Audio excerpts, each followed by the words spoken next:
ਖਾਲਿਸਤਾਨ ਦਾ ਨਾਰਾ ਲਗਾਇਆ ਗਿਆ ਸ਼ੰਭੂ ਮੋਰਚੇ ਦੇ ਉੱਤੇ ਕਿ ਇਹ ਤਾਂ ਲੱਗਦਾ ਬਿਲਕੁਲ ਸਹੀ ਕੀਤਾ ਗਿਆ। ਉਹ ਨਾਰਾ ਜੋ ਲੱਗਿਆ ਉੱਥੇ ਕਿਸੇ ਨੂੰ ਕੋਈ ਇਤਰਾਜ਼ ਹੋ ਸਕਦਾ ਤੇ ਕੋਈ ਵੱਡੀ ਗੱਲ ਨਹੀਂ ਕਿ ਸਰਕਾਰ ਨੇ ਬੰਦਾ ਭੇਜਿਆ ਹੋਵੇ। ਮੈਂ ਨਹੀਂ ਉਸ ਬੰਦੇ ਨੂੰ ਜਾਣਦਾ, ਦਿਲੋਂ ਵੀ ਖਾਲਿਸਤਾਨੀ ਹੋ ਸਕਦਾ ਹੈ, ਪਰ ਜੇ ਦਿਲੋਂ ਵੀ ਖਾਲਿਸਤਾਨੀ ਸੀਗਾ ਤੇ ਇਹ ਥਾਂ ਨਾਰਾ ਲਾਉਣ ਵਾਲੀ ਨਹੀਂ ਸੀ।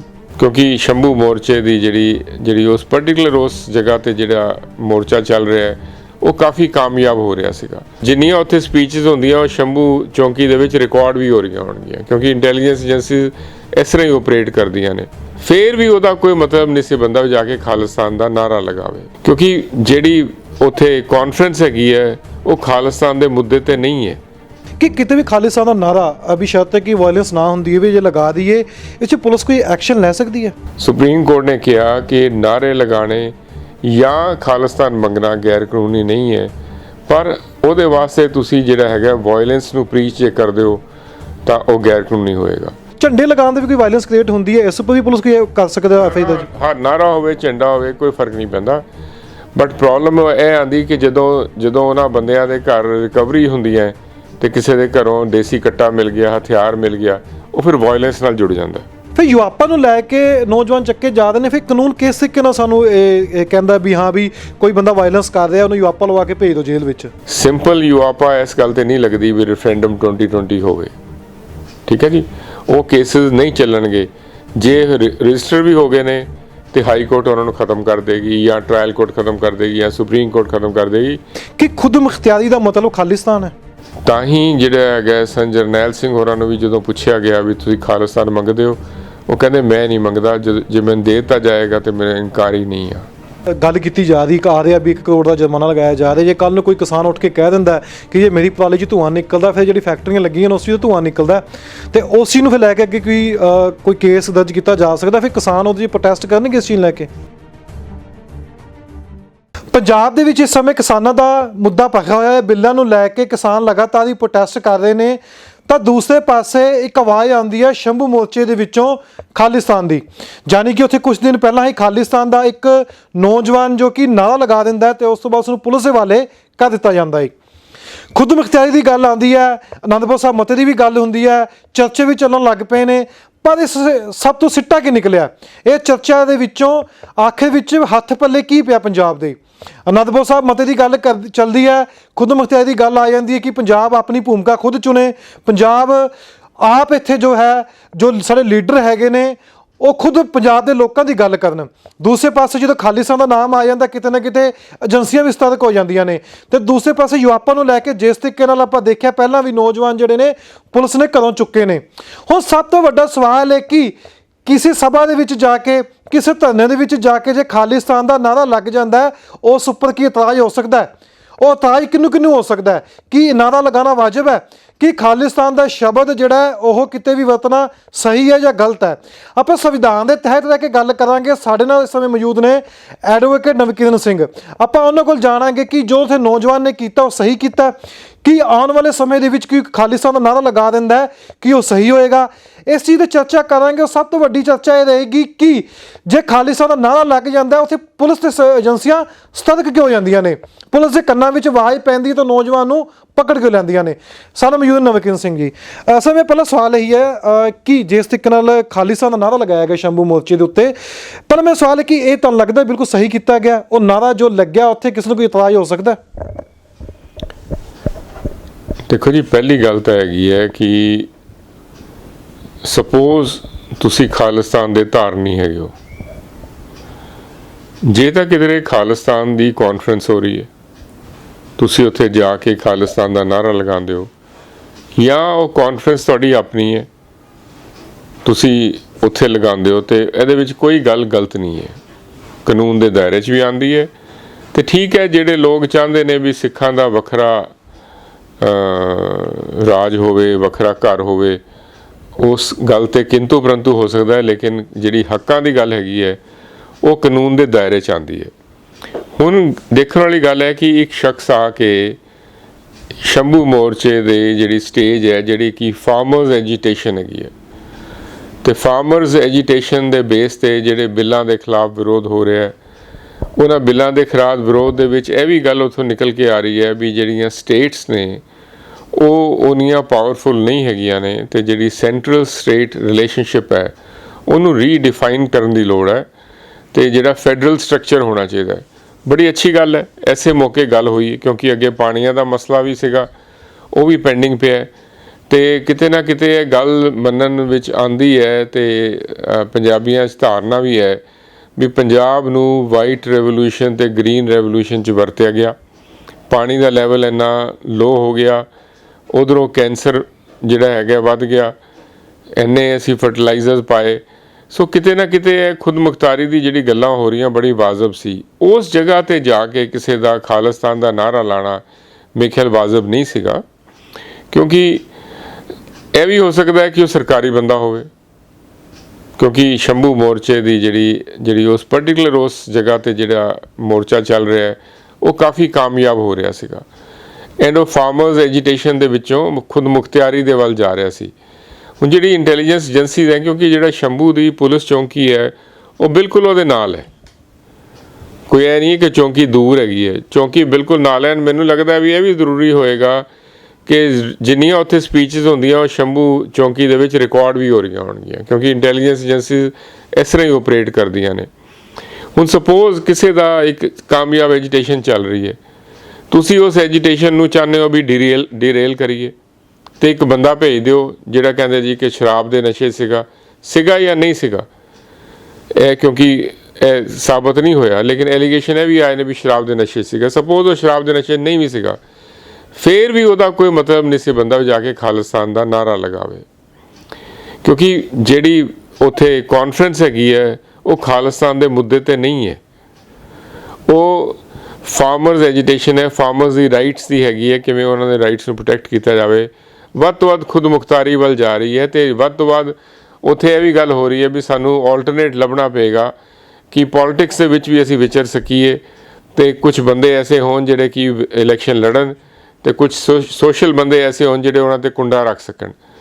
ਸੋ ਜਦੋਂ ਇਹੋ ਜਿਹੀ ਗੱਲਾਂ ਨਿਕਲ ਕੇ ਆ ਰਹੀਆਂ ਨੇ, ਤੇ ਕੋਈ ਵੱਡੀ ਗੱਲ ਨਹੀਂ ਕਿ ਸਰਕਾਰ ਨੇ ਬੰਦਾ ਭੇਜਿਆ ਹੋਵੇ, ਮੈਂ ਨਹੀਂ ਉਸ ਬੰਦੇ ਨੂੰ ਜਾਣਦਾ, ਦਿਲੋਂ ਵੀ ਖਾਲਿਸਤਾਨੀ ਹੋ ਸਕਦਾ ਹੈ, ਪਰ ਜੇ ਇੱਕ ਦਿਲੋਂ ਵੀ ਖਾਲਿਸਤਾਨੀ ਸੀਗਾ ਤੇ ਇਹ ਥਾਂ ਨਾਅਰਾ ਲਾਉਣ ਵਾਲੀ ਨਹੀਂ ਸੀ, ਤੇ ਜੇ ਉਹ ਸਰਕਾਰੀ ਬੰਦਾ ਸੀਗਾ ਤੇ ਤਾਂ ਵੀ ਜਿਹੜਾ ਹੈਗਾ ਜੋ ਐਕਸ਼ਨ ਲਿਆ ਗਿਆ ਹੈ ਮੇਰੇ ਮੁਤਾਬਿਕ ਤਾਂ ਵਾਜਬ ਹੈ, ਕਿਉਂਕਿ ਮੇਰੀ ਸਟੇਜ ਹੋਵੇ, ਮੈਂ ਆਪਣੀ ਹਿਊਮਨ ਰਾਈਟਸ ਦੀ ਕਾਨਫਰੰਸ ਕਰ ਰਿਹਾ ਹਾਂ, ਤੇ ਕੋਈ ਬੰਦਾ ਆ ਕੇ ਉੱਥੇ ਖਾਲਿਸਤਾਨ ਦੇ ਨਾਅਰੇ ਲਾਵੇ ਤੇ ਮੈਂ ਉਹਦਾ ਵਿਰੋਧ ਤਾਂ ਕਰਾਂਗਾ। ਇਹ ਠੀਕ ਹੈ ਕਿ ਮੈਂ ਉਹਨੂੰ ਥਾਣੇ ਨਹੀਂ ਲੈ ਕੇ ਜਾਵਾਂਗਾ, ਪਰ ਚੌਂਕੀ ਨਾਲ ਸੀਗੀ, ਰੋਜ਼ ਚੌਂਕੀ ਤੋਂ ਇਹਨਾਂ ਨੂੰ ਸੱਦਿਆ ਜਾਂਦਾ ਸੀਗਾ, ਹਾਕਮ ਸਿੰਘ ਹੋਰਾਂ ਨੂੰ ਤੇ ਹੋਰ ਪੰਚਾਇਤ ਮੈਂਬਰਾਂ ਨੂੰ, ਵੀ ਤੁਸੀਂ ਜਿਹੜਾ ਹੈਗਾ ਖਾਲਿਸਤਾਨ ਦੀ ਇੱਥੇ ਗੱਲ ਨਾ ਹੋਵੇ, ਤੇ ਜਦੋਂ ਹੋਈ ਉਹਨਾਂ ਨੇ ਡਰ ਦੇ ਮਾਰੇ ਉਸ ਬੰਦੇ ਨੂੰ ਚੌਂਕੀ ਵਾਲਿਆਂ ਦੇ ਹਵਾਲੇ ਕਰਤਾ, ਤੇ ਉਹਨਾਂ ਨੇ ਮੁੜ ਕੇ ਛੱਡ ਦਿੱਤਾ।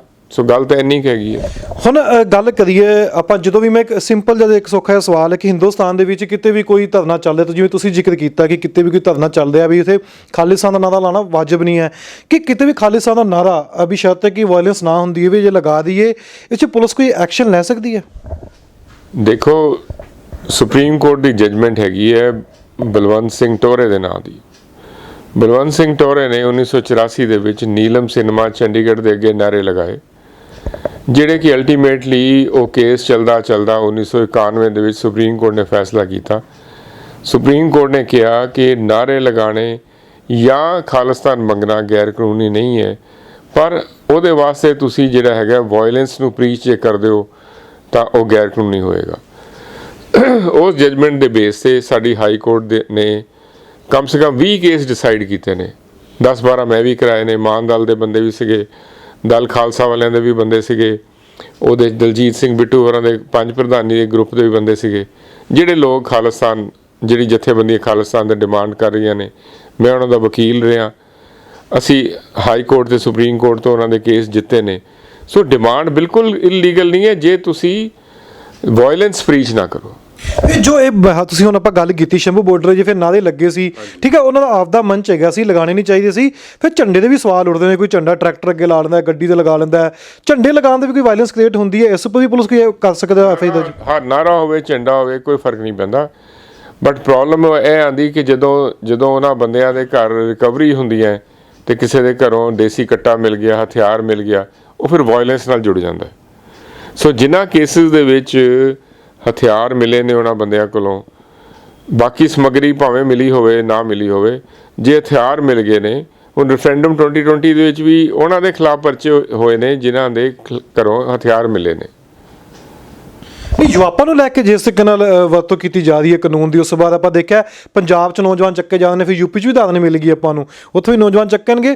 ਫਿਰ ਜਵਾਬਾਂ ਨੂੰ ਲੈ ਕੇ ਨੌਜਵਾਨ ਚੱਕੇ ਜਾਂਦੇ ਨੇ, ਫਿਰ ਕਾਨੂੰਨ ਕਿਸ ਤਰੀਕੇ ਨਾਲ ਸਾਨੂੰ ਇਹ ਕਹਿੰਦਾ ਵੀ ਹਾਂ ਵੀ ਕੋਈ ਬੰਦਾ ਵਾਇਲੈਂਸ ਕਰ ਰਿਹਾ ਉਹਨੂੰ ਜਵਾਬਾਂ ਲਵਾ ਕੇ ਭੇਜ ਦਿਓ ਜੇਲ੍ਹ ਵਿੱਚ। ਦੇਖੋ, ਇਹ ਹੁਣ ਇੱਕ ਡਿਸਕਸ਼ਨ ਦਾ ਵਿਸ਼ਾ ਹੈ ਕਿ ਯੂਆਪਾ ਠੀਕ ਲੱਗੀ ਜਾਂ ਨਹੀਂ ਲੱਗੀ। ਪੁਲਿਸ ਵਾਲੇ ਕਹਿੰਦੇ ਨੇ ਵੀ ਇਹਨਾਂ ਕੋਲੋਂ ਹਥਿਆਰ ਬਰਾਮਦ ਹੋਏ ਨੇ। ਸਿੰਪਲ ਯੂਆਪਾ ਇਸ ਗੱਲ ਤੇ ਨਹੀਂ ਲੱਗਦੀ ਵੀ ਰੈਫਰੈਂਡਮ 2020 ਹੋਵੇ, ਠੀਕ ਹੈ ਜੀ। ਉਹ ਕੇਸਿਸ ਨਹੀਂ ਚੱਲਣਗੇ। ਜੇ ਰਜਿਸਟਰ ਵੀ ਹੋ ਗਏ ਨੇ ਤੇ ਹਾਈ ਕੋਰਟ ਉਹਨਾਂ ਨੂੰ ਖਤਮ ਕਰ ਦੇਗੀ, ਜਾਂ ਟ੍ਰਾਇਲ ਕੋਰਟ ਖਤਮ ਕਰ ਦੇਗੀ, ਜਾਂ ਸੁਪਰੀਮ ਕੋਰਟ ਖਤਮ ਕਰ ਦੇਗੀ, ਕਿਉਂਕਿ ਜਿਹੜੇ ਫੈਸਲੇ ਹੈਗੇ ਨੇ ਉਹ ਕਹਿੰਦੇ ਨੇ ਵੀ ਤੁਸੀਂ ਖਾਲਿਸਤਾਨ ਮੰਗ ਸਕਦੇ ਹੋ। ਰੈਫਰੈਂਡਮ ਕਰਾਉਣਾ ਤਾਂ ਉਸ ਤੋਂ ਵੀ ਛੋਟੀ ਗੱਲ ਹੈ। ਰੈਫਰੈਂਡਮ 2020 'ਚ ਉਹਨਾਂ ਨੇ ਸਿਰਫ ਇਹ ਕਿਹਾ ਸੀਗਾ ਵੀ ਅਸੀਂ ਸਿੱਖਾਂ 'ਚ ਰੈਫਰੈਂਡਮ ਕਰਾਉਣਾ ਚਾਹੁੰਦੇ ਹਾਂ ਕਿ ਯੂਐਨਓ ਨੂੰ ਅਸੀਂ ਰੈਫਰੈਂਡਮ ਕਰਾਉਣ ਲਈ ਕਹੀਏ ਵੀ ਸਾਨੂੰ ਅਲੱਗ ਜਿਹੜਾ ਦੇਸ਼ ਖਾਲਿਸਤਾਨ ਦਿਓ। ਸੋ ਉਹਦੇ 'ਚ ਕੋਈ ਗੈਰ ਕਾਨੂੰਨੀ ਗੱਲ ਨਹੀਂ ਹੈ। ਲੇਕਿਨ ਮੁਲਕਾਂ ਦੇ ਆਪਣੀ ਜਿਹੜੀ ਹੈਗੀ ਹੈ ਹੱਦਾਂ ਨੂੰ ਬਚਾਉਣ ਵਾਸਤੇ ਉਹਨੂੰ ਗੈਰ ਕਾਨੂੰਨੀ ਦਾ ਜਾਮਾ ਪਾਇਆ ਜਾਂਦਾ ਹੈ। ਅਤੇ ਕਿਉਂਕਿ ਹਰ ਮੁਲਕ ਨੂੰ ਡਰ ਹੁੰਦਾ ਕਿ ਮੇਰਾ ਮੁਲਕ ਟੁੱਟੇ ਨਾ। ਜੇ ਬਿਲਕੁਲ ਹੀ ਪਰਮਿਟ ਕਰ ਦੇਣ, ਜੇ ਕੇਸ ਰਜਿਸਟਰ ਨਾ ਕਰਨ, ਤੇ ਫਿਰ ਲੋਕ ਜਿਹੜੇ ਨੇ ਇੱਕ ਵੱਡੀ ਮੂਵਮੈਂਟ ਬਣ ਜਾਂਦੇ। ਸੋ ਮੂਵਮੈਂਟ ਨੂੰ ਦਬਾਉਣ ਵਾਸਤੇ ਜਿਹੜੀ ਸਰਕਾਰਾਂ ਹੈਗੀਆਂ ਉਹ ਆਪਣੇ ਹੱਥਕੰਡੇ ਅਪਣਾਉਂਦੀਆਂ ਨੇ ਅਤੇ ਕਾਨੂੰਨੀ ਜਾਂ ਗੈਰ ਕਾਨੂੰਨੀ ਤਰੀਕੇ ਨਾਲ ਉਹਨਾਂ ਦੀ ਆਵਾਜ਼ ਬੰਦ ਕਰਦੀਆਂ ਨੇ। ਹੁਣ ਜਿਸ ਤਰੀਕੇ ਨਾਲ ਆਪਾਂ ਦੇਖਿਆ, ਪਹਿਲਾਂ ਵੀ ਚਰਚਾ ਚੱਲਦੀ ਹੈ, ਤੁਸੀਂ ਵੀ ਕੇਸ ਲੜੇ ਨੇ ਖਾਲਿਸਤਾਨ ਦੇ, ਜਿਵੇਂ ਹੁਣ ਤੁਸੀਂ ਜ਼ਿਕਰ ਕਰ ਰਹੇ ਸੀ ਕਿ ਤੁਸੀਂ ਵੀ ਕਈ ਇੱਥੇ ਛਡਾਏ ਹੈਗੇ ਨੇ, ਕਿਉਂਕਿ ਕੋਰਟ ਦਾ ਜਦੋਂ ਆ ਹੀ ਗਿਆ ਵੀ ਖਾਲਿਸਤਾਨ ਨਾਂ ਦੇ ਤੇ ਕਿਸੇ ਨੂੰ ਕੋਈ ਇਤਰਾਜ਼ ਨਹੀਂ ਹੈਗਾ। ਜਦੋਂ ਵਾਇਲੈਂਸ ਹੁੰਦਾ, ਕ੍ਰੀਏਟ ਹੁੰਦਾ ਖਾਲਿਸਤਾਨ ਦੇ ਨਾਂ ਦੇ ਉੱਤੇ, ਉਸ ਤੋਂ ਬਾਅਦ ਨੌਜਵਾਨਾਂ ਨੂੰ ਪੁਲਿਸ ਵੀ ਪਕੜ ਲੈਂਦੀ ਹੈ। ਵਾਇਲੈਂਸ ਕ੍ਰੀਏਟ ਕਰਨਾ, ਇੱਕ ਵਾਇਲੈਂਸ ਤੋਂ ਬਿਨਾਂ ਨਾਅਰੇ ਲਗਾਉਣੇ, ਦੋਨਾਂ ਵਿੱਚ ਸਾਨੂੰ ਕਾਨੂੰਨ ਕੀ ਇਜਾਜ਼ਤ ਦਿੰਦਾ? ਆਪਾਂ ਪਹਿਲਾਂ ਵੀ ਜ਼ਿਕਰ ਕਰਦੇ ਆਏ ਹਾਂ ਵੀ ਜਦੋਂ ਵੀ ਕੋਈ 84 ਦੀ ਗੱਲ ਯਾਦ ਆਉਂਦੀ ਹੈ, ਜਾਂ ਜਦੋਂ ਜੂਨ ਦਾ ਮਹੀਨਾ ਆ ਜਾਂਦਾ, ਉਸ ਸਮੇਂ ਵੀ ਖਾਲਿਸਤਾਨ ਦੇ ਨਾਅਰੇ ਸੜਕਾਂ 'ਤੇ ਲੱਗਦੇ ਨੇ। ਫਿਰ ਦੂਸਰੇ ਪਾਸੇ ਦੂਸਰੀ ਧਿਰ ਵੀ ਕਹਿ ਦਿੰਦੀ ਜਾ ਕੇ ਕਿ ਖਾਲਿਸਤਾਨ ਦੇ ਨਾਅਰੇ ਨਹੀਂ ਲੱਗਣੇ ਚਾਹੀਦੇ। ਸੰਤਾਂ ਦੀ ਫੋਟੋਆਂ ਦੀ ਪਾੜਨ ਦਾ ਵੀ ਜ਼ਿਕਰ ਆ ਜਾਂਦਾ, ਉਸ ਤੋਂ ਬਾਅਦ ਭਿੰਡਰਾਂ ਦੀ ਫੋਟੋਆਂ ਨੂੰ ਸਾੜਨ ਦਾ ਵੀ ਜ਼ਿਕਰ ਆ ਜਾਂਦਾ। ਫਿਰ ਤੁਹਾਨੂੰ ਲੱਗਦਾ ਜਿਹੜੀ ਧਿਰੇ ਕਹਿੰਦੀ ਫਿਰ ਉਹ ਵੀ ਤਾਂ ਵਾਇਲੈਂਸ ਕਰ ਰਹੀ ਹੈ ਨਾ। ਫਿਰ ਹਰ ਸ਼ਖਸ ਨੂੰ ਆਪਣਾ ਹੱਕ ਹੈ ਕਿ ਉਹ ਕਾਨੂੰਨ ਦੇ ਦਾਇਰੇ 'ਚ ਰਹਿ ਕੇ ਗੱਲ ਕਰੇ। ਹਿੰਦੂਆਂ ਨੂੰ ਮਾਰ ਦਿਓ, ਹਿੰਦੁਸਤਾਨ ਨੂੰ ਹਿੰਦੂਆਂ ਤੋਂ ਖਾਲੀ ਕਰਾ ਦਿਓ, ਇਹ ਜਿਹੜੀ ਗੱਲਾਂ ਸੀਰੀਅਸ ਨੇ ਅਤੇ ਇਹ ਕਾਨੂੰਨ ਦੇ ਦਾਇਰੇ 'ਚ ਨਹੀਂ ਆਉਂਦੀਆਂ ਨੇ, ਤਾਂ ਇਹ 'ਤੇ ਪਰਚੇ ਦਰਜ ਹੋ ਸਕਦੇ ਨੇ। ਪਰ ਜੇ ਕੋਈ ਕਹੇ ਜੀ ਕਿ ਮੈਨੂੰ ਅਲੱਗ ਮੁਲਕ ਚਾਹੀਦਾ ਅਤੇ ਮੇਰੇ ਮਨੁੱਖੀ ਹੱਕਾਂ ਦੀ ਇੱਥੇ ਰਾਖੀ ਨਹੀਂ ਹੋ ਰਹੀ, ਜਾਂ ਮੇਰੇ ਨਾਲ ਪੁਲਿਸ ਧੱਕਾ ਕਰ ਰਹੀ ਹੈ, ਅਤੇ ਉਹ ਜਿਹੜੀ ਹੈਗੀ ਹੈ ਕਾਨੂੰਨ ਦੇ ਦਾਇਰੇ 'ਚ ਆਉਂਦੀ ਹੈ ਅਤੇ ਪਰਚਾ ਦਰਜ ਨਹੀਂ ਹੋ ਸਕਦਾ। ਜੇ ਪਰਚਾ ਦਰਜ ਹੁੰਦਾ ਹੈ ਅਤੇ ਅਦਾਲਤਾਂ ਉਹਨਾਂ ਨੂੰ ਬਰੀ ਕਰਦੀਆਂ ਆਈਆਂ ਨੇ, ਅਤੇ ਆਸ ਹੈ ਜਿਹੜੇ ਰੈਫਰੈਂਡਮ 2020 ਵਾਲੇ ਕੇਸ ਨੇ ਇਹਦੇ 'ਚ ਵੀ ਲੋਕੀ ਬਰੀ ਹੋਣਗੇ। ਜਿਵੇਂ ਇਸ ਤਰੀਕੇ ਨਾਲ ਪਹਿਲਾਂ ਕੁਝ ਸਮੇਂ ਪਹਿਲਾਂ ਬਿਆਨ ਆ ਜਾਂਦਾ RSS ਦੇ ਮੁਖੀ ਦਾ, ਮੋਹਨ ਭਾਗਵਤ ਦਾ, ਕਿ ਸਾਰਾ ਹਿੰਦੁਸਤਾਨ ਹੀ ਜਿਹੜਾ ਹੈ ਇੱਕੋ ਹਿੰਦੂ ਰਾਸ਼ਟਰ ਹੈ। ਜਦੋਂ ਇਹੋ ਜਿਹੇ ਬਿਆਨ ਆਉਂਦੇ ਨੇ, ਫਿਰ ਜਦੋਂ ਅਸੀਂ ਖਾਲਿਸਤਾਨ ਦੇ ਇਸ ਪਾਸੇ ਡਿਮਾਂਡ ਉੱਠਦੀ ਹੈ, ਖਾਲਿਸਤਾਨ ਨੂੰ ਗ੍ਰਿਫਤਾਰ ਕਰ ਲਿੱਤਾ ਜਾਂਦਾ, ਜਦੋਂ ਇੱਕ ਹਿੰਦੁਸਤਾਨ ਨੂੰ ਹਿੰਦੂ ਰਾਸ਼ਟਰ ਕਹਿ ਦਿੱਤਾ ਜਾਂਦਾ, ਫਿਰ ਤੁਹਾਨੂੰ ਲੱਗਦਾ ਵੀ ਕਿਤੇ ਨਹੀਂ ਕਿਹਾ ਜਾਣਾ ਚਾਹੀਦਾ? ਭਾਵਨਾਵਾਂ ਭੜਕਦੀਆਂ ਨੇ, ਕਿਉਂਕਿ ਇਸ ਦੇਸ਼ ਦੇ ਵਿੱਚ ਹਿੰਦੂ ਵੀ ਰਹਿੰਦੇ ਨੇ, ਸਿੱਖ ਵੀ ਨੇ, ਮੁਸਲਿਮ ਵੀ ਨੇ, ਈਸਾਈ ਵੀ ਨੇ, ਹਰ ਜਾਤ ਦੇ ਲੋਕ ਰਹਿੰਦੇ ਨੇ। ਫਿਰ ਇਸ ਤਰੀਕੇ ਦੇ ਬਿਆਨ ਜਾਇਜ਼ ਨੇ? ਦੇਖੋ, ਜਦੋਂ ਭਾਰਤ ਦਾ ਸੰਵਿਧਾਨ ਰਚਿਆ ਗਿਆ ਤੇ ਉਹਦਾ ਨਾਮ ਹਿੰਦੁਸਤਾਨ ਨਹੀਂ ਰੱਖਿਆ ਗਿਆ, ਨਾ ਹੀ ਇਹ ਕਿਹਾ ਗਿਆ ਕਿ ਇਹਦੀ ਜਿਹੜੀ ਰਾਸ਼ਟਰ ਭਾਸ਼ਾ ਹਿੰਦੀ ਹੋਏਗੀ, ਕਿਉਂਕਿ ਇੱਥੇ ਭਾਂਤ-ਭਾਂਤ ਦੇ ਲੋਕ ਰਹਿੰਦੇ ਨੇ, ਭਾਂਤ-ਭਾਂਤ ਦੀਆਂ ਬੋਲੀਆਂ ਹੈਗੀਆਂ ਨੇ, ਐਂਡ ਭਾਂਤ-ਭਾਂਤ ਦੇ ਧਰਮਾਂ ਦੇ ਲੋਕ ਰਹਿੰਦੇ ਨੇ, ਔਰ ਸਾਰੇ ਅੱਜ ਤੱਕ ਇਕੱਠੇ ਹੀ ਇਸ ਕਰਕੇ ਰਹਿ ਸਕੇ ਕਿਉਂਕਿ ਕੌਨਸਟੀਟਿਊਸ਼ਨ ਜਿਹੜੀ ਹੈ ਸੈਕੂਲਰ ਹੈ। ਲੇਕਿਨ ਹੁਣ ਕੋਸ਼ਿਸ਼ ਕੀਤੀ ਜਾ ਰਹੀ ਹੈ RSS ਵੱਲੋਂ ਕਿ ਸੈਕੂਲਰ ਵਰਡ ਨੂੰ ਵੀ ਉਡਾ ਦਈਏ। ਸੈਕੂਲਰ ਵਰਡ ਕਹਿੰਦੇ ਲੋੜ ਹੀ ਨਹੀਂ ਹੈਗੀ, ਅਤੇ ਉਹ ਹਿੰਦੂ ਰਾਸ਼ਟਰ ਵੱਲ ਵੱਧ ਰਹੇ ਨੇ। ਪਰ ਕੀ ਉਹ ਕਾਮਯਾਬ ਹੋਣਗੇ ਜਾਂ ਨਹੀਂ ਹੋਣਗੇ, ਕਿਸ ਤਰ੍ਹਾਂ ਦਾ ਵਿਰੋਧ ਹੋਏਗਾ, ਇਹ ਸਮਾਂ ਹੀ ਦੱਸੇਗਾ। ਜਦੋਂ ਵੀ ਮੈਂ ਉਸ ਤੋਂ ਪਹਿਲਾਂ ਇੱਕ ਸਵਾਲ ਹੈ ਕਿ ਜਦੋਂ ਵੀ ਖੁਦ ਮੁਖਤਿਆਰੀ ਦੀ ਗੱਲ ਆਉਂਦੀ ਹੈ, ਮੈਂ ਅਨੰਦਪੁਰ ਮਤੇ ਦੀ ਵੀ ਜ਼ਿਕਰ ਕਰਾਂਗਾ ਇੱਥੇ, ਜਦੋਂ ਖੁਦ ਮੁਖਤਿਆਰੀ ਦੀ ਗੱਲ ਆਉਂਦੀ, ਅਨੰਦਪੁਰ ਸਾਹਿਬ ਦਾ ਮਤਾ ਵੀ ਹੋਇਆ, ਉਸ ਵਿੱਚ ਸਾਨੂੰ ਜਿਹੜੇ ਹੱਕਾਂ ਦੀ ਵੀ ਗੱਲ ਕੀਤੀ ਗਈ ਕਿ ਖੁਦ ਮੁਖਤਿਆਰੀ ਦਾ ਮਤਲਬ ਖਾਲਿਸਤਾਨ ਹੈ। ਪੰਜਾਬ ਦੀ ਖੁਦ ਮੁਖਤਿਆਰੀ ਦਾ ਮਤਲਬ ਨਹੀਂ, ਖੁਦ ਮੁਖਤਿਆਰੀ ਦਾ ਮਤਲਬ ਹੈ ਵੇ ਮੋਰ ਪਾਵਰ ਟੂ ਦ ਸਟੇਟਸ ਕੋਲ ਅਖਤਿਆਰ ਹੋਣੇ ਚਾਹੀਦੇ ਨੇ। ਹੁਣ ਜਿਵੇਂ ਸੈਂਟਰਲ ਗੌਰਮੈਂਟ ਨੇ ਫਾਰਮਰਸ ਦੇ ਲਾਅ ਪਾਸ ਕਰਤੇ, ਜਾਂ ਪਾਣੀ ਦਾ ਮਸਲਾ, ਅਤੇ ਇਹੋ ਜਿਹੇ ਮਸਲੇ ਜਿਹੜੇ ਹੈਗੇ ਨੇ ਉਹ ਜਿਹੜੇ ਸਟੇਟਸ ਕੋਲ ਹੋਣੇ ਚਾਹੀਦੇ ਨੇ, ਨਾ ਕਿ ਸੈਂਟਰਲ ਕੋਲ। ਸੋ ਖੁਦ ਮੁਖਤਿਆਰੀ ਦੇ ਵਿੱਚ ਖਾਲਿਸਤਾਨ ਨਹੀਂ ਆਉਂਦਾ, ਤਾਂ ਹੀ ਜਿਹੜਾ ਹੈਗਾ ਸਨ ਜਰਨੈਲ ਸਿੰਘ ਹੋਰਾਂ ਨੂੰ ਵੀ ਜਦੋਂ ਪੁੱਛਿਆ ਗਿਆ ਵੀ ਤੁਸੀਂ ਖਾਲਿਸਤਾਨ ਮੰਗਦੇ ਹੋ, ਉਹ ਕਹਿੰਦੇ ਮੈਂ ਨਹੀਂ ਮੰਗਦਾ, ਜੇ ਮੈਨੂੰ ਦੇ ਦਿੱਤਾ ਜਾਏਗਾ ਤੇ ਮੇਰਾ ਇਨਕਾਰ ਹੀ ਨਹੀਂ ਆ। ਇਹ ਉਹਨਾਂ ਦਾ ਬਿਆਨ ਜਿਹੜਾ ਹੈਗਾ ਕਿਸੇ ਵੀ ਸਟੇਟਮੈਂਟ ਵਿੱਚ ਇਹੀ ਸੁਬਰਾਮਨਿਅਮ ਸਵਾਮੀ ਕੋਟ ਕਰਦਾ, ਤਾਂ ਹੀ ਉਹ ਕਹਿੰਦਾ ਵੀ ਸੰਤ ਸੀਗੇ ਉਹ, ਤੇ ਕਿਧਰੇ ਵੀ ਉਹਨਾਂ ਨੇ ਖਾਲਿਸਤਾਨ ਦੀ ਡਿਮਾਂਡ ਨਹੀਂ ਕੀਤੀ। ਉਹ ਕਹਿੰਦੇ ਸੀ ਹਾਂ ਜੇ ਹਿੰਦੁਸਤਾਨ ਦੇ ਦੇਗਾ ਤੇ ਮੈਂ ਲੈ ਲਾਂਗਾ। ਇਹ ਤਾਂ ਕੁਝ ਸਮੇਂ ਪਹਿਲਾਂ ਵੀ ਜ਼ਿਕਰ ਕਰੀਏ ਆਪਾਂ, ਗਿਆਨੀ ਹਰਪ੍ਰੀਤ ਸਿੰਘ ਦਾ ਹੀ ਬਿਆਨ ਆ ਜਾਂਦਾ ਜੋ ਜਥੇਦਾਰ ਨੇ ਵੀ ਜੇ ਸਾਨੂੰ ਜੇ ਖਾਲਿਸਤਾਨ ਦੇ ਦਿੱਤਾ ਜਾਂਦਾ ਸਾਨੂੰ ਕੋਈ ਇਤਰਾਜ਼ ਨਹੀਂ ਲੈਣ ਤੋਂ। ਫਿਰ ਇਸ ਤਰੀਕੇ ਨਾਲ ਬੰਗਾਲ ਦੀ ਆਪਾਂ ਗੱਲ ਕਰ ਲਈਏ, ਬੰਗਾਲ ਦੇ ਵਿੱਚ ਵੀ ਕਿਤੇ ਨਾ ਕਿਤੇ ਤੁਹਾਨੂੰ ਯਾਦ ਹੋਣਾ ਪ੍ਰੋਟੈਸਟ ਚੱਲੇ ਨੇ, ਉੱਥੇ ਲੈ ਕੇ ਅਲੱਗ ਆਪਦਾ ਹੀ ਬੰਗਾਲ ਚਾਹੁੰਦਾ ਸੀ। ਫਿਰ ਇਸ ਤਰੀਕੇ ਹਿੰਦੁਸਤਾਨ 'ਚ ਜੇ ਅਲੱਗ-ਅਲੱਗ ਆਵਾਜ਼ਾਂ ਉੱਠਣ ਲੱਗ ਪਈਆਂ, ਜੀ ਸਾਨੂੰ ਹਿੰਦੁਸਤਾਨ 'ਚ ਕੇਂਦਰ ਸਰਕਾਰ ਕਹਿ ਦਿੰਦੀ ਹੈ ਵੀ ਤੁਸੀਂ ਆਪਦਾ ਦੇਸ਼ ਅਲੱਗ ਬਣਾ ਲਓ, ਫਿਰ ਇਹ ਵਾਜਬ ਹੈਗਾ ਜੇ ਬਾਕੀ ਜਗ੍ਹਾ 'ਤੇ ਵੀ ਆਵਾਜ਼ ਉੱਠਣ ਲੱਗ ਪਏ ਤਾਂ? ਦੇਖੋ, ਆਵਾਜ਼ਾਂ ਉੱਠਣੀਆਂ ਨਹੀਂ ਚਾਹੀਦੀਆਂ। ਸਰਕਾਰ ਨੂੰ ਚਾਹੀਦਾ ਹੈ ਕਿ ਇਸ ਚੀਜ਼ ਦੇ ਉੱਤੇ ਵੀ ਸੀਰੀਅਸਲੀ ਦੇਖਣ ਵੀ ਆਵਾਜ਼ਾਂ ਕਿਉਂ ਉੱਠ ਰਹੀਆਂ। ਜਦੋਂ ਘਰ ਦਾ ਕੋਈ ਜੀ ਤੁਹਾਡੇ ਨਾਲ ਸੈਟੀਸਫਾਈਡ ਨਾ ਹੋਵੇ ਤੇ ਤੁਸੀਂ ਬੈਠਦੇ ਹੋ। ਮੈਂ ਤਾਂ ਅੱਗੇ ਵੀ ਹਮੇਸ਼ਾ ਹੀ ਕਿਹਾ ਵੀ ਸਿੱਖਾਂ ਦੇ ਨਾਲ ਸਰਕਾਰ ਨੂੰ ਬੈਠਣਾ ਪਵੇਗਾ। ਕਿਉਂ ਵੱਖ ਹੋਣਾ ਚਾਹੁੰਦੇ ਨੇ, ਇਹਨਾਂ ਦੀ ਪ੍ਰੋਬਲਮਸ ਕੀ ਹੈਗੀਆਂ? ਜੇ ਉਹ ਪ੍ਰੋਬਲਮ ਦੀ ਸੋਲੂਸ਼ਨ ਮਿਲ ਜਾਵੇ ਤੇ ਹੋ ਸਕਦਾ ਵੱਖਵਾਦ ਦਾ ਨਾਰਾ ਹੀ ਖਤਮ ਹੋ ਜਾਏ, ਪਰ ਨਾ ਕੋਈ ਬੈਠਦਾ। ਜਿਹੜੀਆਂ ਲੀਗਲ ਮੂਵਮੈਂਟਸ ਹੈ ਉਹਨਾਂ ਨੂੰ ਵੀ ਹਥਿਆਰਾਂ ਦੇ ਜ਼ੋਰ ਤੇ ਕਾਨੂੰਨਾਂ ਦੇ ਜ਼ੋਰ ਦੇ ਉੱਤੇ ਦਬਾਉਣ ਦੀ ਕੋਸ਼ਿਸ਼ ਕੀਤੀ ਜਾਂਦੀ ਹੈ, ਜਿਹਦੇ ਨਾਲ ਜਿਹੜੀ ਇਹ ਗੱਲ ਵੱਧਦੀ ਹੈ। ਕਿਉਂਕਿ ਪੰਜਾਬੀ ਜਿਹੜਾ ਹੈ ਉਹ ਸਮਝਾਇਆ ਤਾਂ ਜਾ ਸਕਦਾ, ਲੇਕਿਨ ਡਰਾ ਕੇ ਧਮਕਾਇਆ ਨਹੀਂ ਜਾ ਸਕਦਾ ਕਿ ਉਹ ਆਪਣੀ ਗੱਲ ਨੂੰ ਛੱਡ ਦੇਵੇ ਆਪਣੇ ਹੱਕਾਂ ਲਈ। ਕਿ ਉਹ ਪੂਰੇ ਸਿੱਖਾਂ ਨੇ ਤਾਂ ਦੂਸਰੇ ਮਜ਼ਹਬਾਂ ਦੇ ਹੱਕਾਂ ਵਾਸਤੇ ਜਾਨਾਂ ਦਿੱਤੀਆਂ ਨੇ, ਸਿੱਖਾਂ ਦੇ ਗੁਰੂਆਂ ਨੇ। ਸੋ ਗੁਰੂਆਂ ਦੇ ਪੂਰਨਿਆਂ ਤੇ ਕਿਉਂਕਿ ਸਿੱਖ ਚੱਲਦੇ ਨੇ, ਸੋ ਇਸ ਕਰਕੇ ਇਹ ਐਕਸਪੈਕਟ ਕਰਨਾ ਵੀ ਸਿੱਖ ਨੂੰ ਡਰਾ ਧਮਕਾਇਆ ਜਾ ਸਕਦਾ ਹੈ, ਇਹ ਮੇਰੇ ਖਿਆਲ ਵਾਜਬ ਨਹੀਂ ਹੈ, ਕਿਉਂਕਿ ਇਹ ਹਿਸਟੋਰੀਕਲੀ ਇਹ ਗਲਤ ਹੈਗਾ। ਸੋ ਪਿਆਰ ਦੀ ਭਾਸ਼ਾ ਸਿੱਖ ਸਮਝਦਾ, ਉਹਨੂੰ ਟੇਬਲ ਤੇ ਬਿਠਾਉਣਾ ਚਾਹੀਦਾ ਤੇ ਉਹਦੇ ਨਾਲ ਗੱਲ ਕਰਨੀ ਚਾਹੀਦੀ। ਹੋਰ ਵੀ ਜਿਹੜੇ ਧੜੇ ਹੈਗੇ ਨੇ, ਜਿਹੜੇ ਨਾਰਥ ਈਸਟਰਨ ਸਟੇਟਸ ਦੇ ਲੋਕ ਗੱਲ ਕਰਦੇ ਨੇ, ਕਸ਼ਮੀਰ ਦੇ ਲੋਕ ਗੱਲ ਕਰਦੇ ਨੇ, ਜਿਹੜੇ ਵਾਅਦੇ ਅਧਿਕਾਰਾਂ ਦੀ ਗੱਲ ਕਰਦੇ ਨੇ ਜਾਂ ਵੱਖਵਾਦ ਦੀ ਗੱਲ ਕਰਦੇ ਨੇ, ਉਹਨਾਂ ਨਾਲ ਬਹਿਣਾ ਚਾਹੀਦਾ। ਮਸਲੇ ਹੈਗੇ ਨੇ, ਉਹਨਾਂ ਨੂੰ ਸੌਰਟ ਆਊਟ ਕਰਨਾ ਜਿਹੜਾ government of India the duty ਹੈ। ਜੇ ਉਹ ਨਹੀਂ ਕਰਦੀ ਤਾਂ ਫਿਰ ਸਮੇਂ ਨਾਲ ਉਹ ਗਲਤ ਮੋੜ ਲੈ ਲੈਂਦੇ ਨੇ। ਘੱਟ ਗਿਣਤੀ ਦੀ ਗੱਲ ਕਰੀਏ, ਆਪਾਂ ਦੇਖਿਆ ਕਿ ਪਹਿਲਾਂ ਮੁਸਲਮਾਨਾਂ ਜਿਸ ਤਰੀਕੇ ਨਾਲ ਹੁੰਦਾ ਰਿਹਾ, 84 ਦੇ ਵਿੱਚ ਸਿੱਖਾਂ ਨਾਲ ਹੋਇਆ, ਘੱਟ ਗਿਣਤੀਆਂ ਦੇ ਆਪਾਂ ਕਹੀਏ ਟਾਰਗੇਟ ਕੀਤਾ ਜਾ ਰਿਹਾ ਸੀ।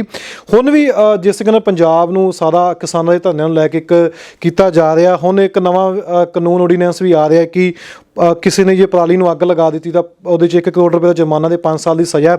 ਫਿਰ ਲੱਗਦਾ ਕਿ ਪੰਜਾਬ ਨੂੰ ਹੁਣ ਦਬਾਉਣ ਦੀ ਕੋਸ਼ਿਸ਼ ਕੀਤੀ ਜਾ ਰਹੀ ਹੈ। ਇੰਨਾ ਵਿਰੋਧ ਹੋ ਰਿਹਾ, ਇੰਨੇ ਧਰਨੇ ਲਗਾਤਾਰ ਲੱਗਦੇ ਆ ਰਹੇ ਨੇ।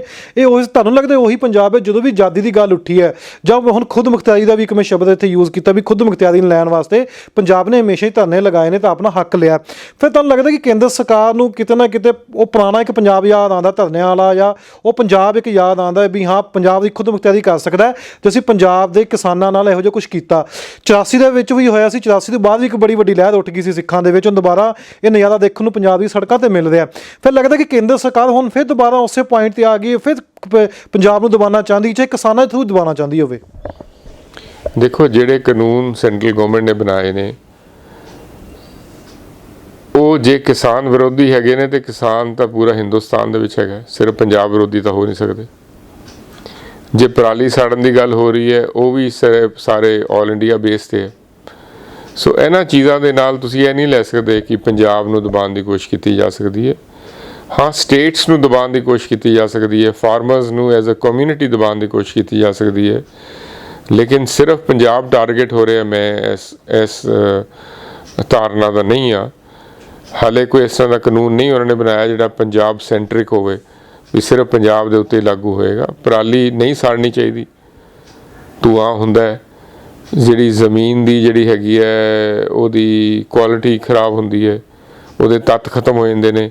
ਕਿਸਾਨਾਂ ਨੂੰ ਸਮਝਣਾ ਚਾਹੀਦਾ ਤੇ ਸਿਰਫ ਪੰਜਾਬ ਦੇ ਪ੍ਰਤੀ ਇਹ ਕਾਨੂੰਨ ਨਹੀਂ ਬਣੇ। ਜਿਹੜੇ ਵੀ ਕਾਨੂੰਨ ਬਣੇ ਨੇ ਆਲ ਇੰਡੀਆ ਬੇਸ ਤੇ ਬਣੇ ਨੇ, ਤੇ ਜੇ ਕਾਨੂੰਨ ਮਾੜੇ ਹੈਗੇ ਨੇ ਤੇ ਸਾਰਿਆਂ ਵਾਸਤੇ ਮਾੜੇ ਨੇ, ਇਕੱਲੇ ਪੰਜਾਬ ਵਾਸਤੇ ਨਹੀਂ ਮਾੜੇ।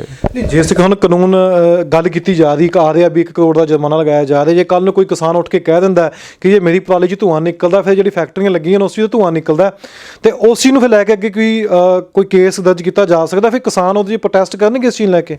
ਇਸ ਤਰ੍ਹਾਂ ਹੈ ਕਿ ਕਾਨੂੰਨ ਦੇ ਵਿੱਚ ਤੁਸੀਂ ਕਦੀ ਸਪੋਜ਼ ਤੁਹਾਡੇ ਖਿਲਾਫ ਕੋਈ ਕੇਸ ਚੱਲਦਾ ਤੁਸੀਂ ਇਹ ਨਹੀਂ ਕਹਿ ਸਕਦੇ ਜੀ ਕਿ ਸੇਮ ਜੁਰਮ ਦੂਸਰੇ ਨੇ ਵੀ ਕੀਤਾ ਹੈ ਕਿ ਤੁਸੀਂ ਉਸ ਨੂੰ ਵੀ ਰੋਕੋ। ਠੀਕ ਹੈ ਜੀ। ਹਾਂ, ਜੇ ਕੋਈ ਭੱਠੇ ਵਾਲਾ ਜਿਹੜਾ ਹੈਗਾ ਉਹ ਧੂਏ ਦੀ ਚਿਮਨੀ 'ਚ ਉਹਨੇ ਨਹੀਂ ਲਾਇਆ ਹੋਇਆ ਇਸ ਤਰ੍ਹਾਂ ਦਾ ਉਪਕਰਨ ਕਿ ਧੂਆਂ ਕੱਟ ਕਰੇ ਜਾਂ ਕੋਈ ਹੋਰ ਕਰ ਰਿਹਾ, ਤੁਸੀਂ ਉਹਦੀ ਕੰਪਲੇਂਟ ਕਰ ਸਕਦੇ ਹੋ, ਪਰ ਉਹਦੇ ਬਿਨਾਂ ਤੇ ਇਹ ਨਹੀਂ ਕਹਿ ਸਕਦੇ ਕਿ ਮੈਨੂੰ ਵੀ ਹੱਕ ਹੈ ਵੀ ਮੈਂ ਵੀ ਧੂਆਂ ਕਰਾਂ। ਹੁਣ ਜਿਸ ਤਰੀਕੇ ਨਾਲ ਪਹਿਲਾਂ ਮੈਂ ਅਨੰਦਪੁਰ ਸਾਹਿਬ ਮਤੇ ਦੀ ਗੱਲ ਕੀਤੀ ਸੀ, ਅਨੰਦਪੁਰ ਸਾਹਿਬ ਮਤੇ ਨੂੰ ਲੈ ਕੇ ਜੋ ਉਸ 'ਚ ਗੱਲਾਂ ਲਿਖੀਆਂ ਹੋਈਆਂ ਸੀ, ਅੱਜ ਫਿਰ ਉਹਦੀ ਚਰਚਾ ਚੱਲਣੀ ਸ਼ੁਰੂ ਹੋ ਗਈ ਹੈ। ਅਨੰਦਪੁਰ ਸਾਹਿਬ ਦੇ ਮਤੇ ਨੂੰ ਲੈ ਕੇ ਗੱਲਾਂ ਤਾਂ ਚੱਲਦੀਆਂ ਨੇ, ਪਰ ਉਸ ਨੂੰ ਅਮਲੀ ਰੂਪ ਜਾਮਾ ਨਹੀਂ ਅਪਣਾਇਆ ਜਾ ਰਿਹਾ ਵੀ ਉਹਨੂੰ ਉਸਨੂੰ ਲਾਗੂ ਕੀਤਾ ਜਾ ਸਕਦਾ ਹੈ।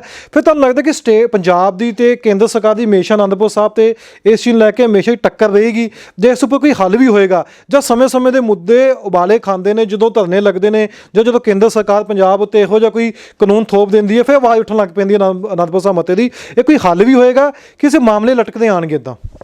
ਇਸ ਤਰ੍ਹਾਂ ਮੈਨੂੰ ਇਹ ਲੱਗਦਾ ਹੈ ਕਿ ਜਦੋਂ ਬੰਦਾ ਆਊਟ ਆਫ ਪਾਵਰ ਹੁੰਦਾ ਤੇ ਉਹਨੂੰ ਮੁੱਦੇ ਹੀ ਯਾਦ ਆ ਜਾਂਦੇ ਨੇ, ਭਾਵੇਂ ਕਾਂਗਰਸ ਸਰਕਾਰ ਹੈ ਭਾਵੇਂ ਅਕਾਲੀ ਹੈਗੇ ਨੇ, ਉਹ ਮੁੱਦੇ ਚੁੱਕਦੇ ਨੇ ਇਲੈਕਸ਼ਨ ਸਟੰਟ ਵੱਲੋਂ, ਕਿਉਂਕਿ ਪੋਲੀਟੀਕਲ ਅਪਰੋਚ ਹੁੰਦੀ ਹੈ, ਉਹ ਮੁੱਦਿਆਂ ਨੂੰ ਮੁੜ ਕੇ ਛੱਡ ਦਿੰਦੇ ਨੇ। ਹੁਣ ਚੰਡੀਗੜ੍ਹ ਪੰਜਾਬ ਦੀ ਕੈਪੀਟਲ ਹੋਵੇ, ਕੋਈ ਮੁੱਦਾ ਹੈ ਹੀ ਨਹੀਂ ਹੈ, ਹੈ ਜੀ। ਜਿਹੜਾ ਪਾਣੀਆਂ ਦਾ ਮੁੱਦਾ ਕਦੀ ਕਿਸੇ ਨੇ ਰੇਜ਼ ਕੀਤਾ? ਐਵੇਂ ਇੱਕ ਦੋ ਕਾਨਫਰੰਸਿਸ ਹੋਈਆਂ ਹੋਣਗੀਆਂ, ਸੈਮੀਨਾਰ ਹੋ ਗਏ।